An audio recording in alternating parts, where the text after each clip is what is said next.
Hello বন্ধুরা, আপনারা সবাই কেমন আছেন? এই দেখুন বন্ধুরা, আমি খেতে বসে পড়লাম। কি নিয়ে খাবার খাচ্ছি দেখো। দেশি ইলিশ মাছের ভাজা নিয়েছি, তারপর বাটা মাছের ভাজা। এই যে বাটা মাছের ভাজা করেছি, দুটো বাটা মাছের ভাজা নিয়েছি, আর বড়ি ভাজা, বিরি ডালের বড়ি, এই বড়ি ভাজা।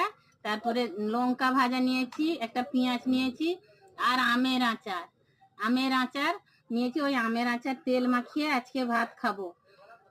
শুভ দুপুর। তোমরা যদি কেউ খেতে চাও আজকে দুপুরে আমাদের বাড়িতে, তাহলে সবাই ঝটপট করে চলে আসো আমাদের বাড়িতে খাবার জন্য।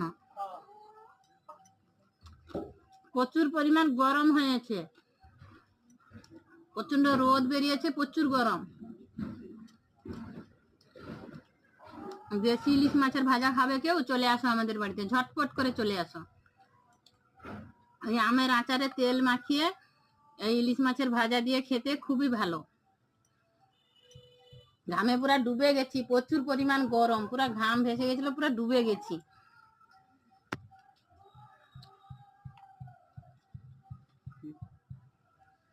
1.5 মিনিট।